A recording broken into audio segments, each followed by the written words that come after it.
बंधे पड़े हैं। अब इसमें मार कौन खाएगा, मैं आपको बताता हूं। इसमें मार खाएंगे आतंकवादी, पब्लिक किसको पीटेगी, पीटेगी नेताओं को, और आसिम मुनीर फिर से एक प्रमोशन ले लेगा, फील्ड मार्शल जो उसका पेट नहीं भरा। अब वो कह रहा है कि कोई सुपर फील्ड मार्शल वाला रैंक निकालो, मैं 6-7 सितारे अपनी कार के आगे क्या लगाना बात चाहता है, हूं। क्या एनालिसिस है। मार खाएंगे भारत की तरफ से, कौन खाएगा, आतंकवादी खाएंगे। वहां पब्लिक किसको पीटेगी, उन हुक्मरानों को जो इंटरव्यू दे रहे हैं, और उधर फील्ड मार्शल अब पता नहीं अपने लिए कौन सा चांद वाला मार्शल वाला एक प्रमोशन ले लेंगे। भारत और रूस में हो सकती है बड़ी डील, ये खबर देखिए। हेमाशंकर श्रीवास्तव आपके पास आने वाला हूं। परमाणु पनडुब्बी और क्रूज मिसाइल की डील संभव, भारत दौरे पर पुतिन कर सकते हैं पेशकश। सितंबर में दिल्ली दौरे पर आ रहे हैं प्रेसिडेंट पुतिन। मुझे लगता है कि पूरी दुनिया इस विजिट पर निगाह बनाए हुए हो। ये बहुत इंपॉर्टेंट है भारत के लिए। सीरियसली स्पीकिंग दिनेश, हमारे पास जो सबमरीन्स हैं उसमें से 17 सबमरीन्स हमारी जो हैं more or less very they are in going through obsolescence period. तो हमें ज़रूरी है कि हमारे पास नई सबमरीन्स आएँ, उसका तरीका जो लीज पर लेने का बन रहा है, और जो ये बातचीत हो रही है बहुत सक्षम और सही बातचीत हो रही है, सही टाइम पर हो रही है, तो ये होना बहुत ज़रूरी है। अब बात होती है इसमें हमें शायद न्यूक्लियर पनडुब्बियां भी मिलने का वो है, 2 हमारे पास तो हैं, एक बन रही है। इससे मिलने से हमारी वो जो पनडुब्बियों की जो हमारी वो है क्षमता है वो बढ़ेगी, और वो बढ़ना बहुत जरूरी है। वो न्यूक्लियर ईंधन से चलने वाली और न्यूक्लियर वेपन्स को कैरी करने वाली दोनों तो उसकी जब वो बनेगी, वो हमारी सेकंड स्ट्राइक कैपेबिलिटी को बहुत स्टैब्लिश करती है, और उसका जो खौफ रहेगा तब ये चारी। जहां तक कैंप्स की बात है, अभी निकल के आया है कि छोटे छोटे कैंप, जैसे बैल साहब ने बताया, वो सब बना रहे हैं, वो छोटे छोटे कैंप बना रहे हैं, लेकिन उसकी पूरी रिपोर्ट हिंदुस्तान के पास है। वो जो काटसा वाले हैं, वो काटसा वाले देख रहे होंगे क्या कि ये डील होने वाली। काटसा वाले तो जरूर देख रहे हैं, मैंने आपके शो में पहले ही बताया था, वो देख रहे हैं। लेकिन अब हम भी, अमेरिका अपने दुश्मन देशों को उनसे जो मशीनरी या सामान लेते हैं, टेक्नोलॉजी लेते हैं, उनके ऊपर ये नियम लगा देता है काटसा, सैंक्शन लगाने के लिए, उसकी बात चल रही है। हाँ, वो है countering American adversaries through sanctions act, ये उसका पर्पस है। तो वो करना चाहेंगे, लेकिन अब हम भी जो कहते हैं ना, हमें पता है कि ये जो मारपीट हुई, आपने मुनीर को लंच खिलाया, फिर मुनीर को यह भी बोला कि Munir is very stable and balanced. अगर इतना बोल दिया तो हमें आपसे क्या अपेक्षा होनी चाहिए। और बार बार आपने कहा कि वो मैंने ट्रेड डील दी थी, इसलिए आप ये नया चलन चल पड़ा है आजकल, जिसकी आप चर्चा कर रहे हैं। मेजर गौरव आर्य, अब इस तरीके से कहा जाएगा कि वो बहुत पागल संतुलित किस्म के आदमी हैं। क्या ये इस तरीके से अब किसी को बताया जाएगा? ये मैं आपके पास आता हूं समझने के लिए, लेकिन उससे पहले जापान ने बदल दी है पूर्वी एशिया की डिफेंस स्ट्रैटेजी। जापान ने नई मोबाइल हाइपरसोनिक मिसाइल बनाई है। हाइपर वेलोसिटी गाइडेड प्रोजेक्टाइल ने चीन की नींद उड़ा दी है। कहा यह जाता है कि अभी तक अपनी टेक्नोलॉजी को लेकर जापान हमेशा रक्षात्मक रहा है, वो अटैक करने वाले मोड में नहीं रहा है, लेकिन अब उसने भी गियर शिफ्ट कर दिया। इसके मायने क्या है? इसके मायने ये है कि अब सबको ये पता चल गया है कि ये सारे दोस्त बेमाने हैं। जो भी जहाँ खड़ा हो रहा है वो कह रहा मुझे अपनी लड़ाई खुद लड़नी है। ये पाकिस्तान खड़ा हुआ, पिटाई हुई, चाइना आया? बिल्कुल कोई नहीं आया, सब आवाज आई, कोई आया नहीं। इजराइल जब खड़ा हुआ तो ये अमेरिका ने मदद की बाद में, क्योंकि उसमें अमेरिकन इंटरेस्ट था। कोई आया, अकेला वो कर रहा था। नहीं, आप ये जो थे अकेले थे, तो अब सब निश्चिंत हो गए कि अपनी लड़ाई खुद लड़नी। यूरोप को अकेले छोड़ दिया नाटो के बावजूद। कई बार ऐसे में होता था कि कुछ नेता होते थे, आगे आगे चल रहे हैं, आप आगे बढ़ो, हम आपके साथ हैं, देखते थे पीछे 2 किलोमीटर बाद लोग खड़े हैं। अब तो स्पीकर लगा दिए गए हैं और उसमें रिकॉर्डेड टेप चल रहा है, आदमी कोई नहीं है वहां पर। लेकिन मेजर गौरव आर्य, आपके पास ये समझने के लिए कि ये चाइना के थ्रेट परसेप्शन की वजह से ही क्या वो देश जो अभी तक बुद्ध के उपासक बने रहे, उन्होंने भी अब बदल दिया गया? देखिए दिनेश, मैं आपको बात बताता हूं कि जापान का एक बहुत काला इतिहास रहा है, और जापान ने चीन के ऊपर कुछ समय तक राज करा है, पहली बात। दूसरी चीज ये है कि जापान 1945 नहीं, ये कहानी तो हमें सुननी है, सिग्नल को आड़े आने नहीं देंगे, लेकिन यहां से इस कहानी को आगे बढ़ाते हैं सर। 1945 के बाद से जब जापान का सरेंडर हुआ, उनके हिरोशिमा नागासाकी का अटैक के बाद से, तब से उन्होंने वो एक तरीके से अंडर प्रोटेक्टोरेट आ गए यूएसए के। अच्छा। तो उसके बाद उन्होंने अपनी इकोनॉमिक वेलबींग पर पूरा ध्यान दिया, और जापान अपने आप में, पहले आप सुनते होंगे जापान का जब सामान आता था, लोग कहते मेरा जूता है जापानी, पतलून इंग्लिस्तानी। तो जापानी जूता का मतलब था सस्ता और नॉट सो टिकाऊ। अच्छा। लेकिन उसके बाद से जापान ने जो इलेक्ट्रॉनिक्स में तरक्की की, सारे जगह जापानीज फैल गए, चाहे ऑटोमोबाइल हो, चाहे इलेक्ट्रॉनिक्स हो, चाहे एरो इंजन के पार्ट्स हो, सब में जापान का बहुत बड़ा हाथ है। तो अब जापान लेकिन ने अब दो तरह देखा- की सोच लग रही है सर। हाँ। एक तरह की सोच तो प्रिवेलेंट है ये दुनिया में कि हमारे पास जितने हथियार हो उतने हम शक्तिशाली। एक- एक- दूसरी एक- ये एक- है एक- एक बात है, कि हथियार बाकी हो ना हो, एक न्यूक्लियर रख लो अपने पास। नहीं, अब समझ में ये आ गया है कि अगर मैं समृद्ध हूँ, हाँ। मेरे पास पैसा है, हाँ। तो मेरे पास हथियार होना ही अगर चाहिए। समृद्ध है तो उसकी सुरक्षा के लिए हथियार होने ही चाहिए। Peace needs to be protected. Pakistan की खुफिया एजेंसी आईएसआई को लेकर सनसनीखेज खुलासा। अगली खबर, फर्जी पासपोर्ट पर 3 आईएसआई अधिकारी पहुंचे बांग्लादेश। आईएसआई अधिकारियों को पाकिस्तान सेना के आर्मी मेडिकल कोर का सदस्य बताया गया।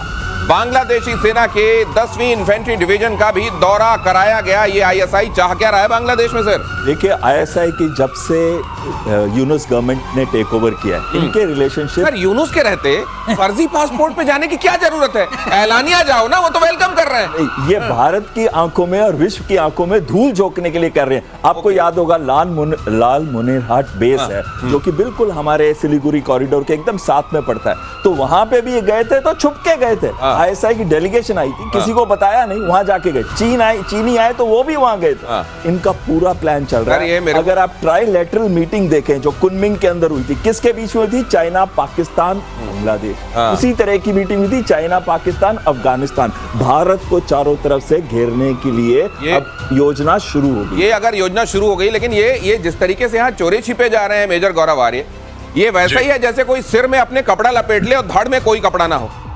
इसका मतलब क्या है? देखिए, मैं आपको बात बताता हूं कि इन्होंने अप्रैल में अगले साल चुनाव डिक्लेयर कर दिया मजबूरी में। वहां पे वकारुज़्ज़मान साहब, जो जनरल वकारुज़्ज़मान हैं, जो कि chief of army staff of the Bangladesh army हैं, वो कह रहे हैं कि इसी साल इलेक्शन होने चाहिए। तुमने ये अप्रैल का क्यों ड्रामा कर रखा है? जमाते इस्लामी की तरफ से प्रेशर है साहब, और बांग्लादेश नेशनल पार्टी बीएनपी, जो कि खालिदा जिया की पार्टी है, उसकी तरफ से भी प्रेशर है। अब प्रेशर इनको चारों तरफ से है कि चुनाव। इसके बीच में ये जो बंदा है मोहम्मद यूनुस, ये चाहता है कि ये तख्त पे बना रहे। ये तख्त पे कैसा बना रहेगा? इंडिया को दुश्मन करार करके सबके सामने, पहली चीज। पाकिस्तान को बीच में लाके कि 1971 के जख्म अब भर गए हैं, चलो दोबारा हम दोस्ती करते हैं, प्यार मोहब्बत की बातें करते हैं। ये सारा का सारा जो हो रहा है मैटर बैकग्राउंड में, चाइना को बीच में लाना, एक्सटर्नलाइजेशन ऑफ थ्रेट है। चाइना एक अब्बू चाहिए उसको, अमेरिका से बोल रहा है बेस ले लो, 2 अब्बू चाहिए उसको, और अपनी पब्लिक के लिए एक्सटर्नलाइजेशन ऑफ थ्रेट। बगल में भारत है, 85% हिंदू है, खा जाएगा तुम्हें। पर ये सेम स्टोरी है पाकिस्तान वाली। ये गजब की बात। अब इसको और आसानी से समझ लीजिए। घर में सास बहू की लड़ाई चल रही हो तो पड़ोसी से झगड़ा कर लो, इस कदर झगड़ा कर लो कि घर का झगड़ा छोटा हो जाए, इससे ध्यान हट जाए। और यही करने की कोशिश हो रही है बांग्लादेश में। गाजा में सीज फायर को लेकर ट्रंप का बहुत बड़ा दावा। इजराइल 60 दिन के सीज फायर के लिए तैयार, ट्रंप ने कहा। हमास को समझौता स्वीकार करना चाहिए, ट्रंप ने कहा। समझौता नहीं माना तो हालात और बिगड़ेंगे। ये लीजिए, नोबेल के लिए एक और महान कोशिश ट्रंप की तरफ से। मेजर गौरव आर्य, इतिहास याद रखेगा ट्रंप साहब को। जी, ये बंदा, मैं पता नहीं, मैं ट्रंप के बारे में कभी, कोई हो सकता है कोई साइकोलॉजिस्ट, साइकेट्रिस्ट रिसर्च करे, कोई पीएचडी करे ट्रंप के दिमाग पे। ये क्या करता है, ये दो जो गुट लड़ रहे होते हैं ना, उनके बीच में सीज फायर अनाउंस कर देता है। उन बेचारों को खुद नहीं पता कि सीज फायर हो गया है। उनको भी ट्रंप के ट्रूथ सोशल अकाउंट से या ट्विटर अकाउंट से पता लगता है कि अच्छा हमारी लड़ाई खत्म हो गई। फिर एक दूसरे को कॉल करते हैं, भाई यार क्या हुआ है, क्या तुमने अग्री करा? नहीं मुझे नहीं पता। तुमने बोला? नहीं मुझे भी नहीं पता। तो ये ट्रंप कह रहा है कि 8-10 में सीज फायर करवा दूंगा, ऐसे फर्जी टाइप के।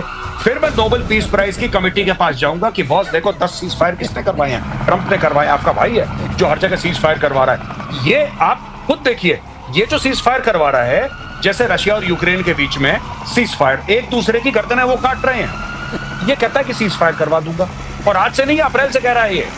ये अप्रैल से कह रहा है मैं सीज फायर करवा दूंगा।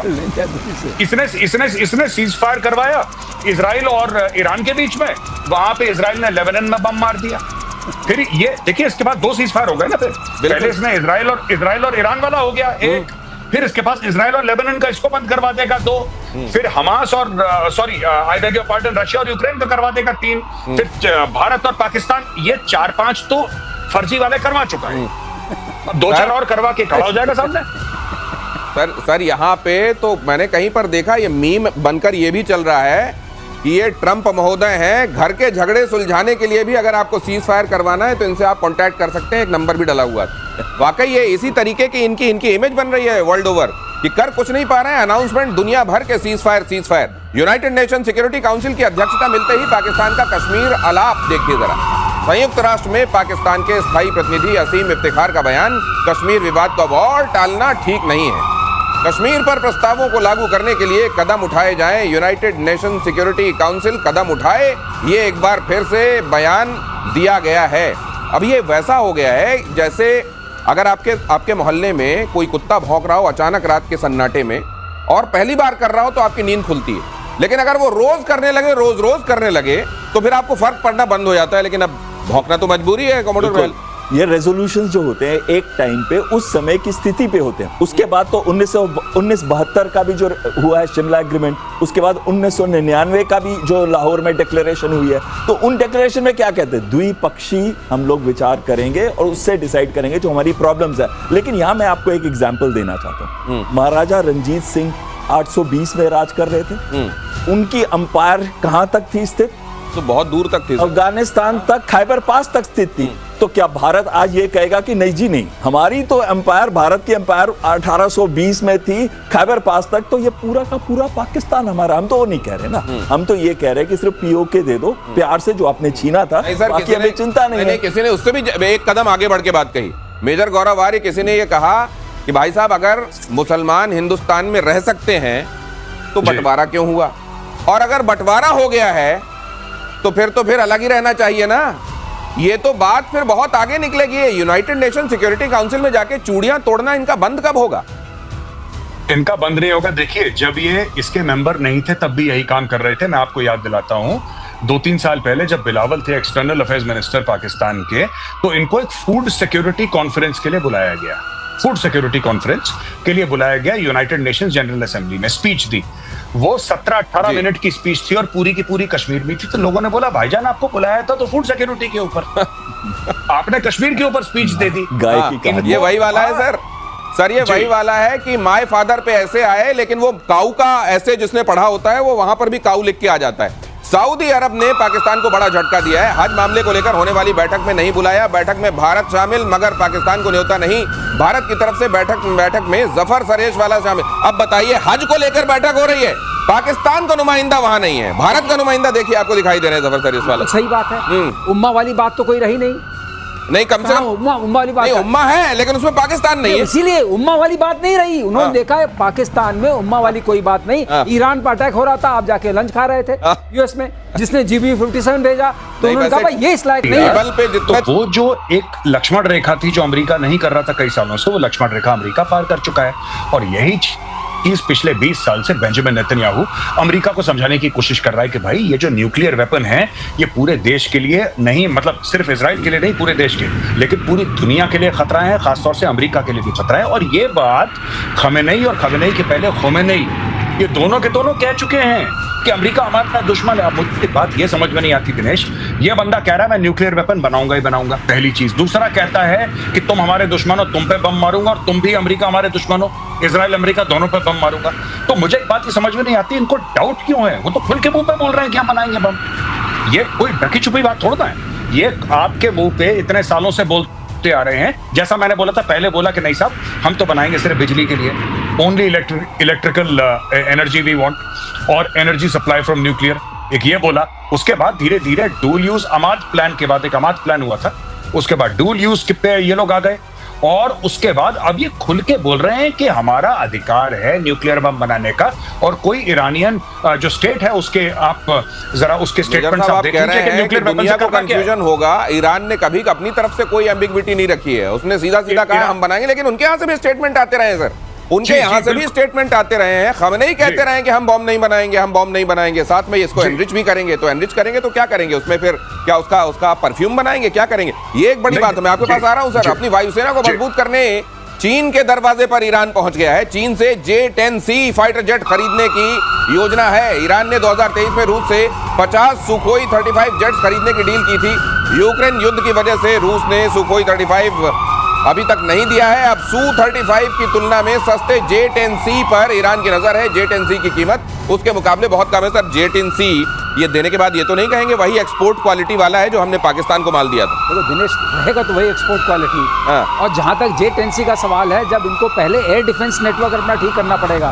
ओके। वो पूरे घूम रहे थे, इजराइल के सारे जहाज इनके एयर स्पेस में ऐसे घूम रहे थे और टहल रहे थे जैसे बाग में आप चहलकदमी करते हैं। हाँ। तो पहले उसको समझना पड़ेगा। और दूसरी बात जो आप कह रहे हैं कि हम परमाणु बम बनाएंगे, ये बार बार कह रहे हैं, वो एक कहते हैं शर्म का पर्दा था, अब वो फट गया, जीबू फाड़ दिया है। अच्छा। अब ये खुल के कह रहे हैं हम बनाएंगे। और हम बनाएंगे, किस लिए बनाएंगे वो भी बता रहे हैं। हाँ। इंटेंट में और बनाने में कोई फर्क नहीं है। जब तक ईरान है पूरी कोशिश करेगा बनाने की, इनरिच करने की कोशिश करेगा।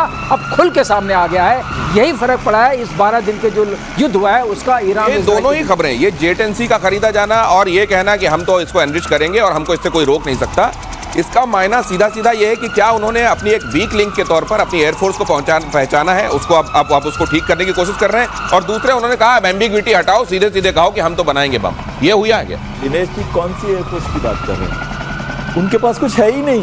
MiG-29 जहाज, Su-24 जहाज, वो जहाज, F-4 जहाज, 14 जहाज, कहाँ? वो तो कब के लोगों ने उसको राइट ऑफ कर रखा है। ये ले लेने से क्या होगा? ये लेने से कुछ होने वाला नहीं है। हाँ। जैसे कि अभी बता रहे थे मार्शल साहब भी, एयर डिफेंस जब तक नहीं है तो कुछ नहीं होने वाला। हाँ। और बड़ी अहम बात क्या आती है जब वो बात करते हैं कि मुझे एनरिच करना है यूरेनियम। हाँ। ये 12 दिन के युद्ध में उनको एक चीज तो समझ आ गई कि उनको ये युद्ध अपने आप अकेले लड़ना है। ना रशिया उनकी हेल्प में आया, ना चीन उनकी हेल्प में आया। अगर उनको अपने अस्तित्व को बचाना है तो जरूरी है कि लेकिन अभी बयान आया है, किम जोंग उन की तरफ से कहा गया है कि अब की बार मार दिया अगर ईरान को। मेजर गौरव आर्य, ये किम जोंग उन ने कहा है कि अब ठीक है, जो हो गया सो हो गया, लेकिन अब की बार अगर मारा तो फिर चीन और नॉर्थ कोरिया खुलकर आ जाएंगे ईरान के समर्थन में। देखिए साहब, एक छोटी सी बात है, बिल्कुल आपने बहुत बढ़िया बात बताई। जैसा मैंने बोला कि चीन ने 2 पागल कुत्ते पाल रखे हैं, एक नॉर्थ कोरिया और एक पाकिस्तान। ये बीच बीच में भौंकने के लिए और काटने के लिए इनको छोड़ता रहता है, गले से पट्टा खोलता है, ये काटते हैं। अब हो क्या रहा है इसमें, जो सर ने बात अभी बोली ना, सर ने बहुत बढ़िया बात बोली है कि ईरान की सबसे बड़ी लर्निंग क्या है कि इजराइल के साथ तो अमेरिका खड़ा हुआ है, और अमेरिका सिर्फ हथियार नहीं दे रहा, सिर्फ पैसे नहीं दे रहा, फिजिकली लड़ाई में इन्वॉल्व है और बम गिरा रहा है। ईरान के साथ कौन खड़ा है भाई? ईरान के साथ कोई नहीं खड़ा। लंबी लंबी बातें रूस ने करी, लंबी लंबी बातें चीन ने करी, और पाकिस्तान ने तो इतनी लंबी लंबी बातें करी कि वो लंबी बात एक्चुअली तलवार बन गई ईरान के गर्दन पे, धोखा दे दिया। तो ईरान को एक बात ये साबित हो गई है कि हमारा कोई दोस्त नहीं है, अगली लड़ाई खुद लड़नी है। और ये रेजीम, ये खमेनेई की रेजीम, दिनेश मैं आपको साफ तौर पे बता दूं, इसका सिर्फ एक आर्ग्यूमेंट होगा सर्वाइवल का, ओनली वन आर्ग्यूमेंट, और वो आर्ग्यूमेंट है न्यूक्लियर वेपन। इसके अलावा अगर न्यूक्लियर वेपन इनके पास नहीं रहे तो इनको टक्कर देगा। न्यूक्लियर वेपन से ही सुरक्षा हो सकती है, इसलिए सुरक्षा तो हर हाल में सुनिश्चित करनी है। खमेनेई के सामने सिंगल पॉइंट एजेंडा ये है। और नए युद्ध की तैयारी में इजराइल और अमेरिका। अगली खबर देखिए, तेल अवीव के बेन गुरियन एयरपोर्ट पर सैन्य विमानों की आवाजाही बढ़ी। हवाई अड्डे पर बड़ी तादाद में अमेरिकी सैन्य मालवाहक विमान उतरे। ये क्या लेकर गए होंगे मार्शल श्रीवास्तव, ये क्या लेके गए होंगे? वही लेके गए जो खर्च कर दिया। तो 12 दिन की लड़ाई हुई, जितने ड्रोन्स खर्च हुए, तो इतनी जल्दी रिप्लेनिश क्यों कर रहे हैं? बहुत जरूरी है। नहीं, इतनी जल्दी रिप्लेनिश कर रहे हैं, मतलब तुरंत में फिर कुछ होने वाला है क्या? देखिए, आयरन डोम को, आयरन बीम तो बना लिया, iron dome, iron beam, arrow 1, arrow 2, David sling, सबको वापस पुनः स्थापित करना है दिनेश, जिससे कि कोई खतरा नहीं आ सके। ये जरूरी है। इजराइल छोटा सा देश है, अगर उसमें ये कोई खामी आ गई तो इजराइल खत्म हो जाएगा, क्योंकि बची खुची अभी भी इनके पास मारक क्षमता है। ईरान के पास, ईरान को ऐसा है कि आप जितना भी मार लीजिए, कुछ मिसाइल्स तो होंगी, उनको गिरने का कोई भी समय और साधन नहीं मिलना चाहिए। इसलिए ये सारे विमान उतर रहे हैं और पूरी जो रिप्लेनिशमेंट हो रहा है, जितना भी इनके पास एम्यूनिशंस का भंडार था। अब ये जरा देख लीजिए, ये सीज फायर जो है उसकी हकीकत देखिए। तेहरान में IRGC के मिसाइल बेस पर धमाके की खबर है। बनफ्शे पार्क के पास हथियार मिसाइल डिपो में विस्फोट, इलाके में धुआं और सायरन की आवाज। अब ये जाहिर है अपने आप तो फूटा नहीं होगा मेजर गौरव आर्य। अब अगर यहाँ ये फूटा तो मुझे ये लगता है कि इजराइल इस समय यहाँ पे इक्का दुक्का अगर ऐसा कुछ कर भी देगा तो ईरान की तरफ से कहा जाएगा नहीं इजराइल वाला नहीं हो सकता, हमारे यहाँ ये धोखे से फट गया हो, क्योंकि ये सीज फायर कायम रहने में ही फिलहाल भलाई है जब तक परमाणु नहीं बन जाता। नहीं, आप बिल्कुल ठीक कह रहे हैं दिनेश, और इसमें हो सकता है कि कुछ मीडिया आउटलेट्स को बोल दें कि जरा ये बात उछालना कि इजराइल ने करी है, लेकिन औपचारिक तौर पे इसको अंडर प्ले करेगा ईरान, और इसलिए अंडर प्ले करेगा क्योंकि ईरान का बहुत भारी नुकसान हो गया। ईरान माना क्यों ये सीज फायर, आपको पता है ये माना क्यों सीज फायर? ईरान इसलिए माना क्योंकि ईरान में लड़ाई करने की क्षमता नहीं थी, और इजराइल इसलिए माना क्योंकि अमेरिका चाहता था, क्योंकि बिना अमेरिका के उसके हथियारों का सप्लाई बंद हो जाएगा। तो दोनों का इसमें फायदा था सीज फायर में, मानना पड़ा, दोनों को मानना पड़ा। लेकिन जिस दिन मजबूरी नहीं होगी उस दिन ये सीज फायर टूटेगा और उस दिन दोबारा लड़ाई होगी। ये हो ना हो इजरायलियों ने करा होगा, हो ना हो। और आप कान खोल के मैं आपको आज बता रहा हूं व्यूअर्स को, अगले 2-3 महीने के अंदर अगर फिर से किसी टॉप कमांडर की हत्या नहीं हो जाती है कुछ एक्सीडेंट में, या अजीबोगरीब कोई ट्रेडमिल पे भागता हुआ सर के बल गिर के मर गया, ये इजरायली मारते भी ऐसे है ना, बड़े इनोवेटिव तरीके इजरायली कि सवेरे चहल कदमी कर रहे थे, कुछ हुआ और वो मर गए, इस टाइप का आप देखिएगा। इजराइल नहीं रुकने वाला है साहब, वो नहीं रुकेगा। तो ये आपको सतह पर जो सीज फायर दिखाई दे रहा है, इस सतह के नीचे बहुत सारा अंडर करंट है, इसको समझने की जरूरत है। और भारत के करीब अमेरिका ने तैनात किए बॉम्बर, यह खबर देखिए, डिएगो गार्सिया में B-52 F-15 KC-135 तैनात। सैटेलाइट इमेज से बहुत बड़ा खुलासा, कम मौकों पर इस सैन्य अड्डे पर इतनी बड़ी तैनाती तो होती रहती है यहाँ, लेकिन एक साथ इतने सारे अलग अलग तरीके के फाइटर प्लेन्स, बॉम्बर्स और उनकी इतनी ज्यादा तैनाती, ये डिएगो गार्सिया, ये भी जरा देख लीजिए, समझ लीजिए। और आप कमोडोर बहल अगर इसकी सिचुएशन समझा सकें, यहाँ पर इस तैनाती के मायने क्या हैं, अगर आप ये बता सकें। देखिए, डिएगो गार्सिया 2000 किलोमीटर नीचे है भारत के, और 3700 से 400 किलोमीटर दूर, 4000 किलोमीटर दूर है ईरान से। और B-52 एक स्ट्रेटेजिक बॉम्बर है जो कन्वेंशनल और न्यूक्लियर वेपन्स दोनों कैरी कर सकता है। और KC-135 जो उसके साथ है वो एयर टू एयर रिफ्यूलर है, यानी कि जब वो टेक ऑफ करेगा तो उसको हवा में अगर रिफ्यूलिंग की जरूरत पड़े, अगर उसको हवा में रिफ्यूलिंग की जरूरत पड़े तो उसको रास्ते में या तो जाते टाइम या आते टाइम उसकी रिफ्यूलिंग करेगा। लेकिन मैं आपको बता रहा हूं, B-52 से बॉम्बिंग नहीं होगी, बॉम्बिंग होगी तो B-2 स्टेल्थ बॉम्बर से ही होगी, चाहे वो व्हाइट मैन बेस जो एयरफोर्स का उनका है मिसूरी में, या फिर B-2 बॉम्बर्स यहाँ पे भी आके डिप्लॉय होते रहे हैं। और उनकी जो 11,000 किलोमीटर की रेंज है उसमें बड़े आराम से। तो सर, इस समय क्या चल रहा है ऐसा जियोपॉलिटिकली कि यहाँ इतनी सारी तैनाती हो रही है? ये एक तो है पोजीशनिंग, दूसरी है जो हम कहते हैं ना, जिसको कि हम दिखा रहे हैं ईरान को, और उसको पोस्चरिंग जैसे वर्ड होता है, उसकी इंग्लिश में एक वर्ड है, हिंदी में शायद कोई और वर्ड है, पोस्चरिंग। और तीसरी चीज है कि अगर कोई अर्जेंटली अटैक करना पड़े तो B-52 में इतना पेलोड है कि वो जाके काफी तहस नहस कर सकता है ईरान। इसमें क्विकली ये कहना चाहूंगा कि हॉर्मुज को देखिए, वो जो स्ट्रेट ऑफ हॉर्मुज है, यहाँ पर अगर कोई गड़बड़ होती है ईरान की तरफ से, अपनी तरफ से प्रतिक्रिया होती है, तो ये उसके दायरे में तेल वाली तैनाती है, तेल वाली तैनाती है, ये पूरा सी लेन्स को कवर करने की तैनाती है। राइट, अगर ईरान ने ऐसा कुछ करने की कोशिश की और हॉर्मुज में कहीं उसने अपनी मसल फ्लेक्सिंग की, तो असल में जो कहा जा रहा है ना पोस्चरिंग वो कि जो पहलवान होता है ना, वो दांव लगाकर चित तो करता ही है, लेकिन पहले जो मूंछों में ताव देकर ताल ठोकता है ना, वो बड़ा जरूरी होता है, और यहाँ पर वो हो रहा है। अगली खबर देखिए, यूक्रेन को आर्म सप्लाई पर ट्रंप ने लगाई रोक, एयर डिफेंस सिस्टम, तोप के गोले, हवा में मार करने वाली मिसाइल सप्लाई पर रोक। अमेरिका ने यूक्रेन को भेजे जाने वाले PAC-3 पैट्रियट सिस्टम की खेप रोकी, 155 mm artillery round, GMLRS stinger, AIM-7 Hellfire मिसाइलों की खेप पर रोक। अमेरिका ने हथियारों के स्टॉक की कमी का दिया हवाला। मेजर गौरव आर्य, आप ये कह रहे थे कि अब धीरे धीरे ये ब्रेक लगाया जाएगा, और ये लगाया जाना शुरू कर दिया गया।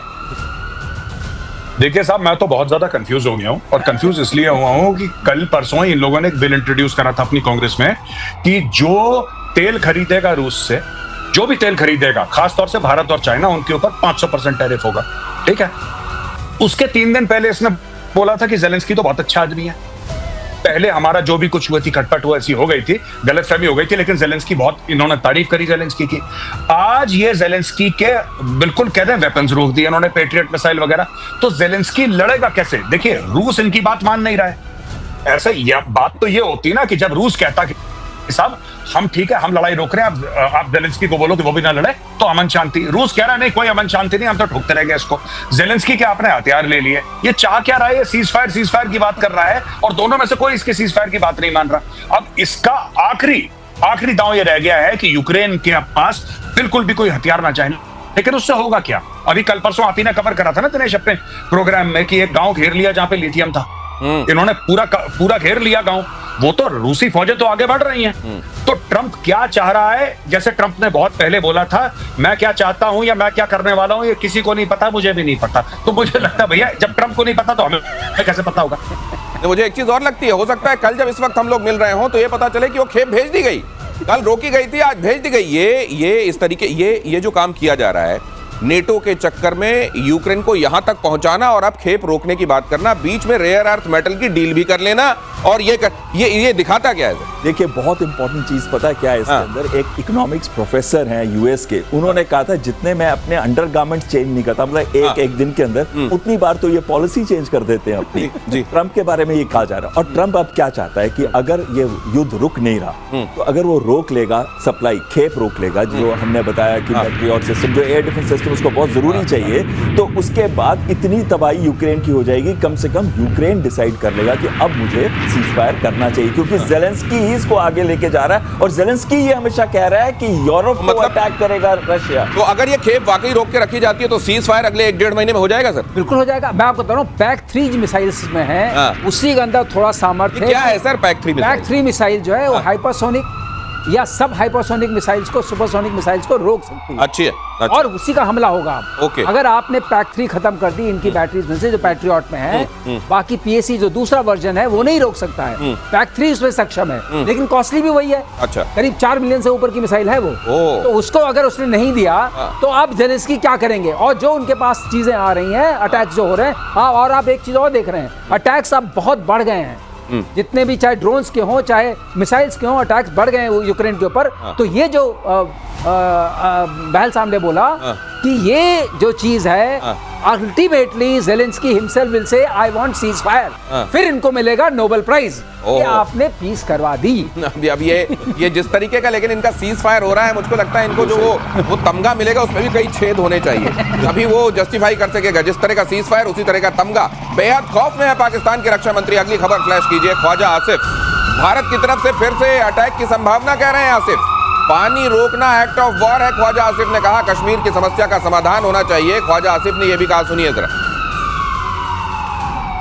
मेजर गौरव आर्य, आपकी बातें बहुत देखी जाती हैं पाकिस्तान में, मैं जानता हूं, और आप कई बार कह चुके हैं कि रोक दिया हमने, करो ना कुछ। ये रोकेंगे, अभी भी ये फ्यूचर टेंस में क्यों बात कर रहे हैं?